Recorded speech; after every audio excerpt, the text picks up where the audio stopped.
Twin heiresses refused to eat, until a black janitor helped, and the widowed female CEO fell in love. The untouched breakfast trays had become Eleanor West's daily nightmare. She stood in the doorway of the East Wing sunroom, watching her 8-year-old twins sit like porcelain dolls at the mahogany table. Lila stared at her scrambled eggs as if they might bite back. Sage hadn't even glanced at his silver spoon. 23 days.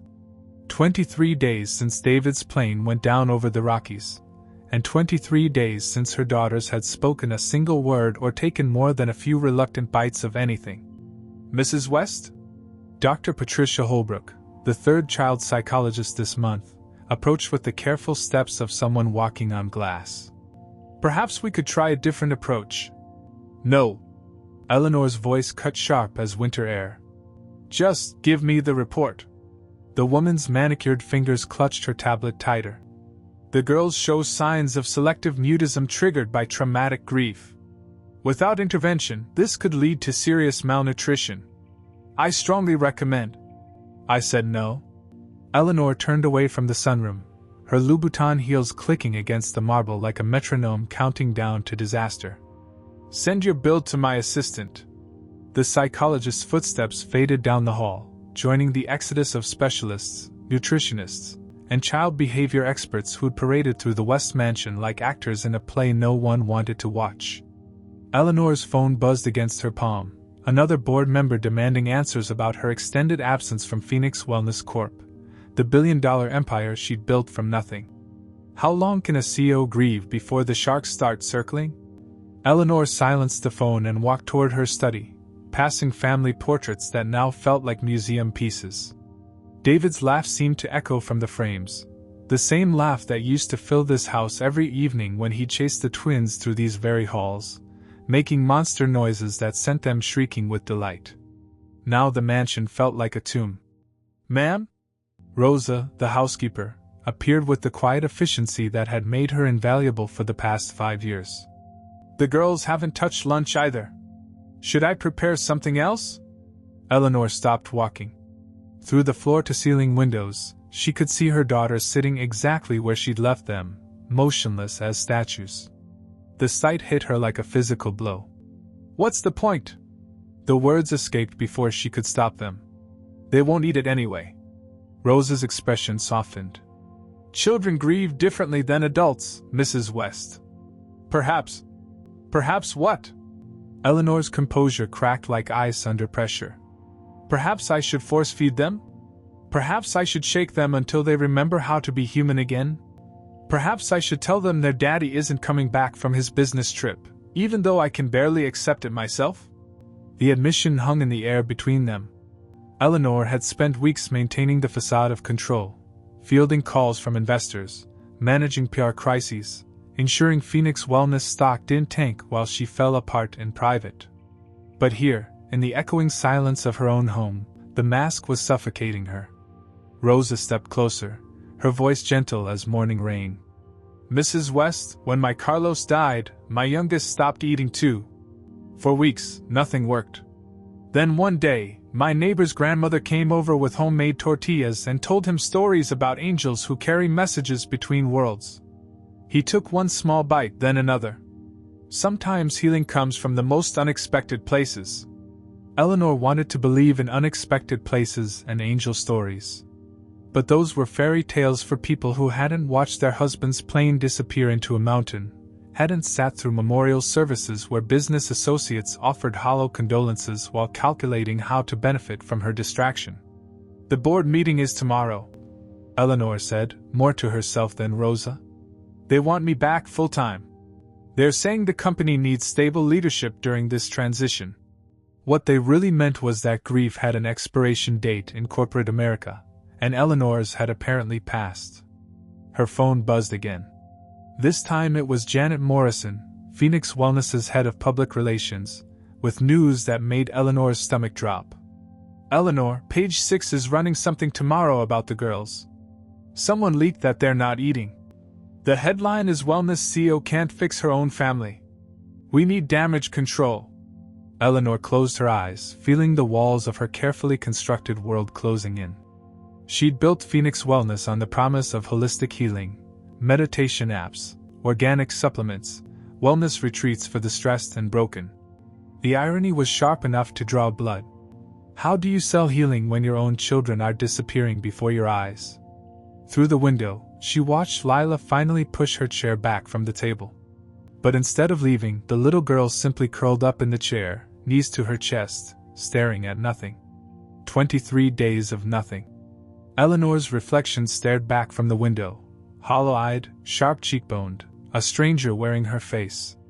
David used to say she was strongest when everything seemed impossible. But David had never seen impossible like this.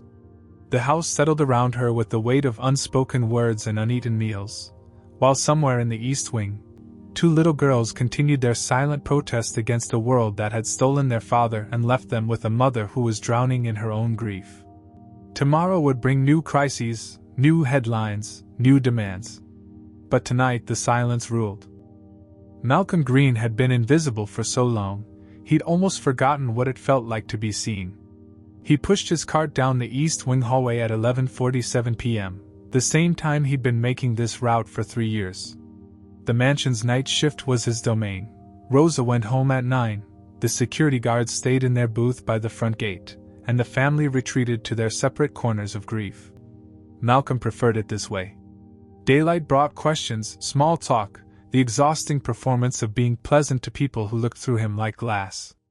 But the nighttime hours belonged to him, and the secrets houses whispered when they thought no one was listening. Tonight, the East Wing felt different. He paused outside the twins' wing, his arthritic hands gripping the mop handle. Through the slightly open door, he could see the remnants of another untouched meal, a silver tray with what looked like gourmet mac and cheese, now cold and congealed. Beside it, a plate of chocolate chip cookies sat untouched, and a glass of milk had formed a thin skin on top. Malcolm had been noticing the pattern for weeks. Elaborate meals sent up, barely touched meals sent back down. The waste baskets in this wing told a story of expensive futility. Organic granola bars with single bite marks, artisanal bread torn into pieces but never eaten, fruit cut into perfect stars that had turned brown with neglect. He'd raised enough kids to recognize the signs. This wasn't picky eating. This was pain sitting so heavy in small bodies that food felt like stones. Malcolm knocked softly on the doorframe, a habit he'd developed years ago, even when rooms appeared empty. No response, but he hadn't expected one. He entered quietly, beginning his routine of emptying waste baskets and wiping down surfaces. The room was larger than his entire apartment, decorated in soft pastels that probably cost more than his annual salary. Twin beds sat across from each other, and in each bed, a small figure lay curled beneath expensive comforters. Not asleep, though. Malcolm could tell by their breathing. As he worked, he found himself humming, an old spiritual his grandmother used to sing while cooking Sunday dinner. The melody drifted through the room like smoke, filling spaces that silence had claimed. Wade in the water, children." A floorboard creaked. Malcolm's eyes flicked toward the left bed, where a curtain of dark hair had shifted slightly. Someone was listening. He continued humming, moving methodically around the room. When he reached for the untouched cookies, he paused, then wrapped 2 in a napkin and slipped them into his pocket. Waste not, want not, another lesson from his grandmother. The next night, Malcolm arrived at the East Wing carrying something extra in his cart, a thermos of hot chocolate his neighbor Mrs. Patterson had given him. He hadn't planned to bring it, but something about the previous night's brief connection had planted a seed of possibility. As he cleaned, he began talking, quietly, as if to himself. "You know, I once knew a boy who lived in a house full of food but couldn't swallow a single bite." Malcolm's voice was gravelly but gentle, worn smooth by years of speaking only when necessary. "This boy had lost someone important, and the sadness sat right here." He touched his throat. Like a stone he couldn't cough up. He mopped near the beds, keeping his voice low and steady. The boy's grandmother tried everything. She made his favorite pancakes, bought expensive cereals, even promised ice cream for breakfast. But that stone just wouldn't move. Malcolm paused, squeezing out his mop. Then one day, this grandmother did something different. She sat beside the boy and shared a story about her own stone, how she'd carried one just like it when her husband went to battle and never came home. The room was so quiet Malcolm could hear his own heartbeat. But there was something else, the subtle shift of bedsheets, the barely audible change in breathing patterns that told him someone was listening. And you know what happened? Malcolm continued, now wiping down the window that overlooked the garden. That boy found out he wasn't the only one carrying stones. Sometimes, when you're not the only one hurt, the hurt gets a little lighter. When Malcolm finished cleaning, he noticed the door to the bathroom was now cracked open, just an inch, but it hadn't been before. Someone had moved. He placed the thermos on the nightstand between the beds, along with 2 small cups. Good hot chocolate helps stones dissolve, he said to the room. My grandmother's recipe. As he wheeled his cart toward the door, Malcolm caught sight of movement in his peripheral vision. A small hand had emerged from beneath one of the comforters, fingers reaching tentatively toward the thermos. Malcolm smiled to himself as he continued down the hallway. He'd been invisible for so long, he'd forgotten that sometimes being unseen was exactly what people needed. No pressure, no performance, no expectations, just presence and patience and the kind of stories that reminded broken hearts they weren't alone in their breaking. Behind him, he heard the soft clink of ceramic against ceramic, the sound of someone pouring hot chocolate in the dark. The warm biscuit appeared on the third night like magic. Malcolm had wrapped it in a clean kitchen towel, the kind his grandmother used to keep cornbread warm during Sunday dinners. He placed it beside the empty thermos cups. Both had been used the night before, he noticed with quiet satisfaction. That boy I told you about, Malcolm said as he dusted the windowsill, his voice carrying the same gentle cadence as before. His grandmother had a secret. She knew that food tastes different when you're not afraid of it. He could feel them listening now, 2 small presences in their respective beds, breathing synchronized with his words. See, fear makes everything taste like cardboard. Sadness makes it taste like tears. But when someone who understands sits with you. Malcolm paused, adjusting a picture frame on their dresser. Well, that's when food remembers how to be food again. By the time he finished cleaning, the biscuit was gone. Not a crumb remained. Eleanor stood in her study the next morning, staring at a half-eaten cookie on her desk, chocolate chip, the expensive kind from that boutique bakery in Beverly Hills. She couldn't remember ordering cookies. Rosa insisted she hadn't made any. Perhaps one of the girls. Rosa suggested carefully, but Eleanor shook her head. They don't eat. That's the problem. Yet something was shifting. Eleanor had noticed Lila humming yesterday, just for a moment, but it was the first sound her daughter had made in weeks. And Sage had actually gotten out of bed without prompting, wandering to the window to watch birds in the garden. Small things. Probably nothing. But Eleanor West hadn't built a billion-dollar company by ignoring patterns. That night, Malcolm arrived with apple slices cut into perfect stars, arranged in a paper boat he'd folded from yesterday's newspaper. The boat technique was something he'd learned in foster care. Presentation mattered when you were trying to make commodity cheese sandwiches feel special. The boy's grandmother discovered something interesting, Malcolm said as he organized his cleaning supplies. Food shaped like stars tasted like wishes. Food served in boats tasted like adventures. It wasn't magic exactly, but it wasn't not magic either. For the first time, a voice answered him. What kind of adventures? The words were barely a whisper, but they hit Malcolm like a thunderclap. He turned slowly toward the left bed, where Lila sat cross-legged, her dark hair falling around her face like curtains. Malcolm's throat tightened with emotion, but he kept his voice steady. Well, boats like this one might sail to places where daddies don't have to go on business trips. Or maybe to islands where sad little girls find buried treasure. What kind of treasure? This time it was Sage, sitting up in his bed, brown eyes wide in the dim light from the hallway. Malcolm sat down cross-legged on the floor between their beds, his knees protesting but his heart singing. The kind that reminds you that love doesn't disappear, even when people do. It just changes shape. Lila reached for a star-shaped apple slice, studying it in her small palm. "Daddy used to cut our apples. He sounds like someone who understood about food magic too," Malcolm said gently. Sage climbed out of bed and sat beside Malcolm on the carpet. "He made pancakes shaped like dinosaurs. Dinosaur pancakes are powerful magic," Malcolm agreed. "Almost as powerful as star apples." They ate together in companionable silence, 3 people sharing something that tasted like possibility. 2 floors down, Eleanor paced her bedroom, unable to sleep. The dreams were getting worse, David's plane falling in endless loops, her own voice calling his name into empty sky. But tonight, for the first time since the crash, she thought she'd heard something else. Laughter.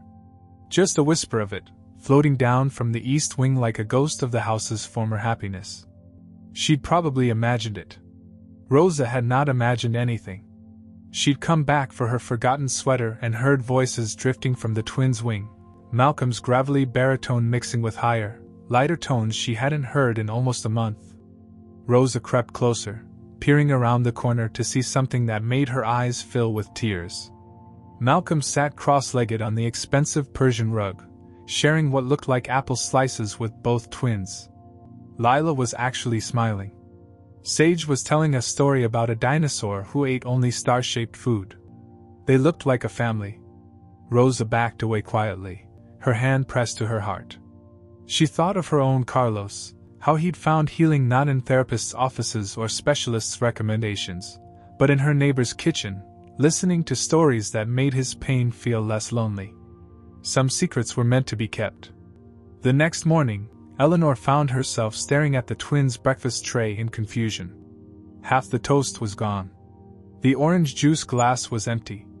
When she asked Rosa about it, the housekeeper simply smiled. "Sometimes healing happens when we're not watching, Mrs. West. Sometimes that's the only way it can happen." Eleanor wanted to press for details, but something in Rosa's expression stopped her. Instead, she found herself hoping, for the first time in weeks, that whatever was happening in the shadows would continue. In the East Wing, 2 small children slept more soundly than they had since their world ended, dreaming of star-shaped adventures and the gentle voice that had reminded them they weren't alone. Eleanor couldn't sleep. For the 5th night in a row, she lay staring at the ceiling, her mind churning between board-meeting anxieties and the impossible sound she kept hearing, her daughter's laughter, drifting through the mansion like music from another lifetime. At 2:17 a.m., she gave up on sleep entirely. Eleanor wrapped her silk robe around herself and padded barefoot down the marble hallway toward her study. Phoenix Wellness had a crisis brewing.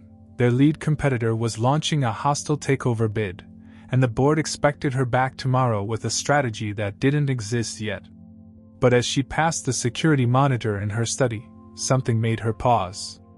The East Wing camera feed showed an empty hallway, but there was a soft glow emanating from the twins' room. Eleanor frowned. The girls should have been asleep hours ago, and Rosa had gone home at 9 as usual. She scrolled back through the night's footage, her fingers moving with the practiced efficiency of someone who'd learned to trust but verify everything in her business empire. 11:47 p.m., a figure pushing a cleaning cart down the East Wing hallway. Eleanor leaned closer. Malcolm, the night janitor. She barely knew him beyond his employment file. Reliable, quiet, 3 years of service without incident. The kind of invisible worker who kept her world functioning while she focused on billion-dollar decisions. She fast-forwarded, expecting to see him clean and leave within 20 minutes. Instead, what she saw made her blood turn to ice water. Malcolm, sitting cross-legged on her daughter's bedroom floor. Lila and Sage clustered around him like moths to flame, sharing what looked like a peanut butter sandwich cut into triangles. The timestamp showed they'd been together for over an hour. Eleanor's hands shook as she watched Lila throw her head back in silent laughter at something Malcolm was saying. Sage was drawing pictures on a napkin, showing them to Malcolm with the animation of a child who'd forgotten how to be afraid. Her daughters were eating, talking, laughing, with a stranger. A janitor. A man whose background she'd never thoroughly investigated, who had access to her home, her children, her most vulnerable family members. Eleanor's maternal instincts warred with something deeper and more confusing, a desperate gratitude that someone, anyone, had reached her girls when she couldn't. But the CEO in her, the woman who'd clawed her way to the top of a ruthless industry, saw only danger. She was dressed and storming toward the East Wing within minutes. Eleanor found Malcolm wheeling his cart down the hallway, moving with the careful quiet of someone who belonged in the shadows. Under the harsh fluorescent lights, he looked older than his file indicated, probably mid-50s, with graying temples and hands that spoke of a lifetime of manual labor. "Stop right there." Malcolm turned slowly, his dark eyes meeting hers without surprise, as if he'd been expecting this confrontation. "Mrs. West." His voice carried no guilt, no apology. Just acknowledgement. "My office." "Now." Eleanor's tone could have cut glass. "Leave the cart." They walked in tense silence to her study, where Eleanor closed the door with deliberate force. The security monitors still showed the timestamp from their midnight gathering, evidence of what felt like either salvation or betrayal. "Explain." Eleanor stood behind her desk like a judge pronouncing sentence. "Explain why you've been alone with my daughters. Explain why you never asked permission. Explain why you think you have any right." "I don't." Malcolm's interruption was quiet but firm. "I don't have any right to anything in this house, Mrs. West. I clean toilets and empty trash cans and tried to stay out of everyone's way." "Then why?" "Because they remind me of someone I failed to save once." The words hit Eleanor like a physical blow. Malcolm's expression had shifted, revealing something raw and old and carefully hidden beneath years of practiced invisibility. "Who?" Eleanor's voice came out smaller than she intended. Malcolm was quiet for so long that Eleanor thought he wouldn't answer. When he finally spoke, his words carried the weight of a confession that had been buried for decades. "My sister. Maya. She was 8 when our parents died. Got split up in foster care, me to one home, her to another." Malcolm's hands clenched and unclenched at his sides. "She stopped eating too. Stopped talking. I was 15, working 3 jobs, trying to get custody. But the system don't care about teenage boys who think they can save little girls." Eleanor felt something cold settle in her stomach. "What happened to her?" "Malnutrition. Organ failure. Deceased at 9 years old while I was filling out paperwork and begging social workers to listen." Malcolm's voice never rose above a whisper, but it filled the room like thunder. "I was in the waiting room when she died, Mrs. West. Holding a bag of her favorite cookies I'd finally saved enough money to buy." The silence stretched between them, heavy with the weight of parallel griefs, his decades-old failure, her present-day terror. "Your daughters," Malcolm continued, "they got the same look Maya had. Like they were disappearing from the inside out. And I thought," his voice cracked slightly, "I thought maybe this time I could save someone." Eleanor stared at this man she'd never really seen, understanding flooding through her like ice water. He wasn't a threat. He was another parent who'd lost everything, trying to prevent history from repeating itself in her home. "You should have asked," she whispered. "Would you have let me?" The honest answer hung between them, unspoken but understood. No. She wouldn't have. Eleanor collapsed into her desk chair as if the weight of Malcolm's confession had physically pushed her down. The security monitor's blue glow illuminated both their faces, his weathered and resigned, hers sharp with the kind of pain that had been carefully contained for too long. "Coffee?" she asked, surprising herself. "I was about to make some anyway." Malcolm nodded, settling into the leather chair across from her desk with the careful movements of a man who wasn't used to being invited to sit anywhere. Eleanor busied herself with the expensive espresso machine David had installed last Christmas, grateful for something to do with her hands. The familiar ritual, grinding beans, steaming milk, felt like muscle memory from a different lifetime. "He bought this for me," she said, nodding toward the machine. "Said I spent too much money at coffee shops for someone who owned a wellness company." Her laugh came out hollow. "David was always practical like that. Said I needed to practice where I preached about mindful living." She handed Malcolm a mug, noting how his calloused hands dwarfed the delicate porcelain. What was she like? Maya? Malcolm's eyes grew distant. Stubborn. Smart as a whip. Used to correct my grammar even when she was 6 years old. He smiled, the expression transforming his entire face. She wanted to be a teacher. Had this little chalkboard she'd carry everywhere, teaching lessons to her stuffed animals. The twins would have liked her, Eleanor said softly. Yeah. I think they would have. They sat in companionable silence, sipping coffee and sharing the strange intimacy of parallel losses.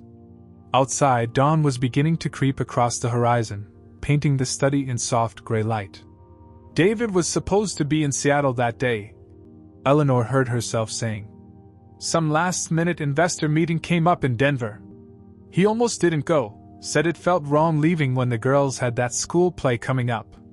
Her voice caught. I told him to take the meeting. I said the play was just 20 minutes of 8-year-olds forgetting their lines, and this investor could change everything for Phoenix Wellness. Malcolm waited, understanding that some stories needed to unfold in their own time. The last thing I said to him was don't miss your flight. Eleanor's laugh was bitter as burned coffee. 22 years of marriage, and those were my last words to the man I loved.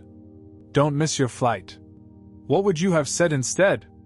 Malcolm asked gently. The question cracked something open in Eleanor's chest. That I loved him. That he was a better parent than I'd ever be. That he made pancakes shaped like dinosaurs and never once complained about finding glitter in his coffee cup from the girls' art projects. Tears began sliding down her cheeks, the first she'd allowed herself since the memorial service. I would have told him that he was the one who taught me how to be human instead of just successful. Malcolm leaned forward, his voice quiet as prayer. He knew, Mrs. West. Love like that doesn't need words to prove itself. He knew. Eleanor broke then, completely and without reservation. Weeks of carefully controlled grief poured out of her in gasping sobs that echoed off the study's mahogany walls. Malcolm didn't try to fix her or offer empty platitudes. He simply sat witness to her breaking, the way he'd learned to do in foster homes and hospital waiting rooms and all the other places where people shattered beyond repair. When the storm finally passed, Eleanor found herself strangely lighter, as if crying had created space for something other than rage and terror. They're eating, she said, wiping her eyes with David's handkerchief, still in her robe pocket after all these weeks. The twins. Rosa told me they had actual breakfast yesterday. Small meals, Malcolm confirmed. Nothing fancy. Toast cut into shapes. Soup with crackers. Food that doesn't feel like a test. They trust you more than they trust me. It should have hurt to say it, but instead Eleanor felt only gratitude. You saved them when I couldn't. You saved them by letting me try, Malcolm replied. Not every parent would have done that. Through the study window, Eleanor could see the garden where David used to chase the twins on Sunday mornings, all three of them dissolving into laughter that had once filled this entire house. The memory didn't sting the way it used to. I want to offer you a different position, Eleanor said suddenly. Not janitor. Something more. I don't know what yet, but... Malcolm held up a hand. Mrs. West, I appreciate the thought, but I like cleaning. It's honest work. Gives me time to think. He paused. But maybe you could let me keep visiting the girls? Not as an employee. As family, Eleanor finished softly. The word hung between them, fragile and new but undeniably right. Malcolm had become something indefinable, not quite father, not quite grandfather, but essential in ways that had nothing to do with job descriptions or social hierarchies. I'd like that, Eleanor said. And Malcolm? They can visit you too. In your apartment if you'd like. Normal visits. Like regular people do. Malcolm's smile was answer enough. Upstairs in the East Wing, two little girls were waking up from the first full night's sleep they'd had in a month, ready for breakfast and stories and the gentle voice that had taught them healing could happen without fanfare. 3 months later, Eleanor stood at the podium of the Beverly Hills Hilton's Grand Ballroom, looking out at 500 of the most influential people in Los Angeles. The annual Phoenix Wellness Foundation Gala had always been David's favorite event. "The one night we get to spend money on people instead of profits," he used to say. This year, the stakes felt different. "Grief," Eleanor began, her voice carrying clearly through the room's expectant silence, "is not a problem to be solved. It's not a quarterly report that can be optimized or a market challenge that can be disrupted. Grief is simply love with nowhere to go." In the audience, she could see Malcolm sitting at table 12, uncomfortable in the rented tuxedo Eleanor had insisted on buying him. Beside him, Lila and Sage sat in matching navy dresses, their small hands folded in their laps. They'd asked to come tonight specifically to help Mr. Malcolm with his speech. "6 months ago, I thought I understood healing," Eleanor continued. "I built a company on it, after all. Meditation apps, wellness retreats, supplements promising inner peace. But when my husband David died in that plane crash, I learned the difference between selling healing and actually needing it." She paused, finding Malcolm's steady gaze across the room. He nodded almost imperceptibly, the same encouraging gesture he'd made during their practice sessions in the garden. "That's why tonight, I'm announcing the creation of the David West Foundation for Grief Support, focusing specifically on children who've lost parents. Our mission isn't to fix anyone or speed up anyone's process. It's simply to sit with people while they remember how to be human again." Polite applause rippled through the ballroom, but Eleanor raised her hand for silence. "This foundation will be co-directed by someone who taught my family that healing happens not in boardrooms or therapy offices, but in quiet moments when no one's watching. Someone who understands that sometimes the most important work is done by the people society considers invisible." Eleanor gestured toward table 12. "Malcolm Green, would you please come up here?"